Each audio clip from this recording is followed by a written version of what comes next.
राधे राधे दोस्तों। आज मैं आपको सुनाऊंगी चटपट माता की बहुत अच्छी कहानी।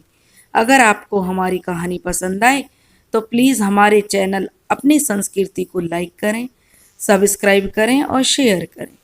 दोस्तों, एक गांव में एक बुढ़िया अपने बेटे के साथ रहती थी और घरों में काम करके अपना और अपने बेटे का गुजारा करती थी। अब धीरे धीरे उसका बेटा बड़ा हो गया और गांव की जो औरतें थी बुढ़िया से कहती कि बेटे को अपने साथ ले जाया करो, अपने साथ काम पर ले जाया करोगी जिससे यह काम करना सीख जाएगा और तुम्हारी सहायता हो जाएगी।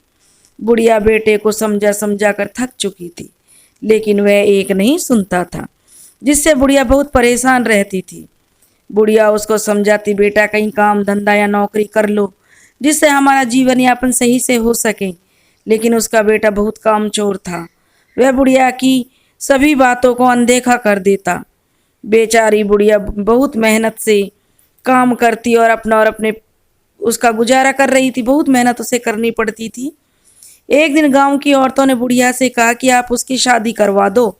जब जिम्मेदारी बढ़ेगी बीवी बच्चों की तो अपने आप समझ जाएगा और काम करना शुरू कर देगा। अब बुढ़िया को औरतों की बात सही लगी, लेकिन वह सोचने लगी ये कमाता धमाता कुछ नहीं है, निठला रहता है, कौन इसको अपनी बेटी देगा। अब बुढ़िया ने अपने लड़के के लिए लड़की तलाशनी शुरू कर दी और उसने अपने से भी बहुत गरीब घर की लड़की को उसके लिए चुन लिया, पसंद कर लिया और उसके साथ अपने बेटे की शादी कर दी। अब गांव की औरतें जब बहू देखने को आईं तो कुछ कहती बहू तो बहुत सुंदर है, लेकिन कुछ कहती अरे क्या क्या सामान लाई है आपकी बहू। तो बुढ़िया बेचारी चुप रहती, क्योंकि उसने तो अपने बेटे की शादी बिना दहेज के की थी। लेकिन लड़के वालों ने भी अपनी मर्जी से एक भी सामान नहीं दिया था। उन्होंने लड़की के साथ सिर्फ एक गाय दी थी जो कि दूध नहीं देती थी। लेकिन बुढ़िया को इस बात की तसल्ली थी कि चलो अब उसका बेटा कमाना सीख जाएगा, क्योंकि अब उस पर जिम्मेदारी आ गई है। अब कुछ दिन बीत गए, लेकिन उसका बेटा तो कमाने के बारे में सोचता ही नहीं था। अब बुढ़िया को और ज़्यादा मेहनत करनी पड़ती कि दो दो जनों का खर्चा और बढ़ गया था। अब वह बेचारी थकी हारी दूसरों के घरों में काम करके आती, फिर जंगल से गैया के लिए चारा लाती और थक जाती। उल्टा बहू भी घर का कोई काम नहीं करती थी। इससे सास बहू बहुत परेशान रहती। सास क्योंकि बहू से भी परेशान थी, क्योंकि वह कोई काम नहीं करती थी। अब धीरे धीरे एक डेढ़ साल बीत गया तो गांव की औरतें बुढ़िया से कहती कि देखो बेचारी कितनी मेहनत करती है, गाय की भी गाय गाय के लिए भी पूरा चारा पानी का इंतजाम करती है और घर का भी सारा काम करती है। गाय को नहलाना धुलाना कितना काम बढ़ जाता है, और बाहर काम करके आती है तो घर पे आके खाना बनाना, बर्तन धोना, झाड़ू पोछा, कितना काम बढ़ जाता है। बहू तो बेचारी कुछ काम करती नहीं थी। सारा दिन बुढ़िया बेचारी मरती खपती रहती। बहू को कोई बच्चा भी नहीं था, जो बेचारी थकी हारी जब घर आए तो पोते पोतियों को देखकर ही मन खुश हो जाए। गाय भी देखो ऐसी दी थी कि कोई दूध बूध तो वो देती नहीं थी, उल्टा बुढ़िया की मेहनत ही बढ़ जाती थी। अब वो रोज बुढ़िया को देखकर ऐसा बोलती। अब तक तो बुढ़िया अपने बहू से बहुत प्यार से रहती थी, सारा काम खुद कर लेती, कुछ बोलती नहीं थी। पर बहू बहू जो कोई काम भी नहीं करती थी। लेकिन कहते हैं ना कि धीरे धीरे ये बातें बुढ़िया के मन पर बैठ गई कि सीख जो है ना पत्थर को भी फोड़ देती है। अब बुढ़िया को उनकी बातें सही लगने लगी कि मैं ही इतना करती हूँ, बहू भी तो करने लायक है। ये चीज़ें बुढ़िया के मन में उठने लगी। अब वह चिड़चिड़ी सी रहने लगी और बात बात पर अपनी बहू को खूब खरी खोटी सुनाती। और एक दिन बुढ़िया को इतना गुस्सा आया कि उसने बहू को घर से निकाल जाने के लिए बोल दिया कि मेरे घर से निकल जा, क्योंकि तेरा पति तो कुछ कमाता नहीं है और मैं कहाँ तक तेरा पेट भरूं। और एक डंडा लेकर गाय को भी खूंटे से खोलकर मार मार कर भगा दिया। अब बहू बेचारी रोने लगी और कहने लगी कि मैं यहाँ से कहाँ जाऊंगी। आप ऐसा करो कि चाहे मुझे खाना मत दो, लेकिन मुझे घर में पड़ी रहने दो, मैं एक कोने में पड़ी रहूंगी। अब बुढ़िया काम पर से आती और अपना और अपने बेटे को खाना खिला देती। आप खा लेती और बेटे को खिला देती और बहू को खाना नहीं देती। उधर गाय को बुढ़िया ने जब भगा दिया तो वह जंगल में चरने लगी। और जब वह उसका पेट भर जाता और शाम को गोधूली का टाइम होता है तो वह अपने खूंटे के पास आकर बैठ गई जाती। ऐसा करते हुए 2 दिन बीत गए। तो गाय चरते हुए बरगद के पेड़ के नीचे पहुंची और वहां उसने कुछ हरे हरे पत्तों को देखा। जैसे ही गाय उन्हें खाने के लिए आगे बढ़ी तो एक पत्थर के नीचे कुछ दोने से दबे हुए थे।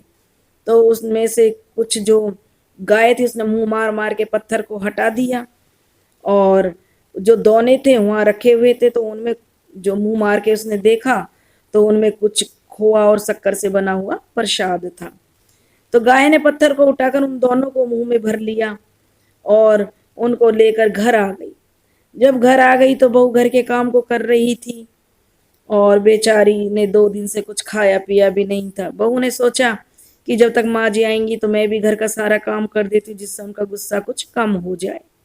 इसलिए वह घर का सारा काम निपटा लेती हूँ। जब तक माँ जी आएंगी सारा निपटा लूंगी तो माँ जी का गुस्सा कम हो जाएगा, अम्मा खुश हो जाएंगी। तो वह घर के काम में लगी हुई थी। उधर जब गाय घर पहुंची तो उसने बहू के पास जाकर उन दोनों जो दुन्ने थे उनको गिरा दिया। जब बहू ने देखा तो उन दुन्नों में खोआ और शक्कर से बना हुआ प्रसाद था। तो बहू बेचारी 2-3 दिन से भूखी थी, तो उसने उस प्रसाद को खा लिया और ऊपर से पानी पी लिया। जो बचा था वह उसने गऊ माता को खिला दिया। जब बुढ़िया घर आती तो उसको कुछ तसल्ली होती कि चलो अब बहू काम करने लगी है। ऐसे ही कुछ दिन बीत गए और एक दिन बुढ़िया को पता चला कि उसकी बहू पेट से है। तो बुढ़िया को बहुत खुशी हुई। कुछ समय बाद उसको यह भी पता चल गया कि जो गाय वो भी पेट से है। तो बुढ़िया को बहुत खुशी हुई, वह बहुत प्रसन्न रहने लगी। बहू ने कुछ समय बाद 9 महीने बाद बहुत सुंदर बच्चे को जन्म दिया और उधर गाय ने भी उसी दिन बछड़े को जन्म दिया। अब गाय दूध देने लगी तो बुढ़िया उसका दूध बेचकर अपना गुजारा करने लगी और उधर उसका बेटा भी नौकरी करने लगा। अब तो बुढ़िया के दिन फिर गए। अब तो बुढ़िया बहुत खुश थी। अब वह दूसरे के घरों में काम करने नहीं जाती थी क्योंकि बेटा भी कमाने लगा था और बुढ़िया दूध बेच देती और अपना अच्छा गुजारा कर रही थी। दूध से जो पैसे आते उससे अपना गुजारा कर लेती। एक दिन बुढ़िया अपने पोते को खिला रही थी और उसकी बहू घर का काम कर रही थी। तो वह अपनी बहू से पूछने लगी कि ये सब कैसे हुआ। तब बहू ने सारी बात बुढ़िया को बताई, कैसे गऊ माता कहीं से बचा हुआ प्रसाद लेकर आई और मैंने वही खाया और जो बचा हुआ गाय को खिला दिया था और ऊपर से पानी पी लिया। अब बुढ़िया के मन में ये जानने की जिज्ञासा बढ़ी कि यह कौन सी पूजा का प्रसाद है जिससे इतना चमत्कार हुआ है। तो वह अपने अड़ोसी पड़ोसियों से पूछने लगी। तो सबने मना कर दिया कि हमने तो कोई पूजा नहीं की है। पड़ोसी से पूछने के बाद पूरे मोहल्ले में उसने पूछा तो उन लोगों ने भी मना कर दिया। तो वह सोचने लगी गांव में किसी ने तो ये पूजा की होगी, कहीं बाहर से तो ये प्रसाद आया नहीं होगा। ऐसे धीरे धीरे करके उसने पूरे गांव में यह बात पूछी कि 1-1.5 साल पहले ये पूजा किसने करवाई जिसका प्रसाद खोआ और शक्कर का था। तो गांव के लास्ट में एक ठाकुरों का घर था। जो उस घर की ठकुराइन कहने लगी कि यह पूजा हमने करवाई थी, यह चटपट माता की पूजा होती है। चटपट माता सभी मनोकामनाओं को चट पूरा करती हैं और पट उन्हें अपना प्रसाद देना होता है। सब मनोकामनाएं उनसे पूरी हो जाती हैं। 7 सुहागनों को बुलाकर चटपट माता का प्रसाद खिलाया जाता है। अपनी इच्छा अनुसार आप कितना भी प्रसाद बनवा सकते हो। खोआ में शक्कर डालकर पतला सा प्रसाद दोनों में दुन्ने जो होते हैं उनमें डालकर और जो यह खाया नहीं जाता चाट कर खाया जाता है। जो जितना वो खा सके उतना खा लेती हैं और जो बच जाता है उसे वे अपने घर नहीं लेकर जाती हैं।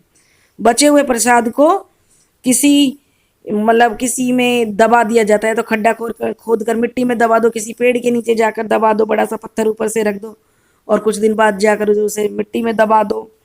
तो ऐसे प्रसाद को दबा दिया जाता है। और बुढ़िया माई को तो घर आई और अपनी बहू को सारी बात बताई उसने। तो बुढ़िया माई घर आई तो बोली कि मैं भी, जो मेरी 2-2 मनोकामनाएं पूरी हुई हैं, पोता भी हो गया है, बहू भी काम करने लगी, बेटा भी जो नौकरी लगी और गऊ माता को भी बछड़ा हो गया है, तो मैं डबल पूजा करूंगी। तो उसने 7 की जगह 14 सुहागनों को बुलाया, खोआ और शक्कर का प्रसाद बनाया और सबको खिलाया। इस तरीके से चट माता उस पर बहुत प्रसन्न हुई। जो चट माता की पूजा करते हैं उनकी माता रानी सब मनोकामनाएं पूरी करती हैं। चट माता की पूजा करने से माता रानी बहुत जल्दी मनोकामना पूरी करती हैं। चट माता की जो पूजा वो शुक्रवार के दिन की जाती है। चट माता का नाम ही चटपट माता इसलिए रखा गया कि वो चट मनोकामना पूरी करते हैं और पट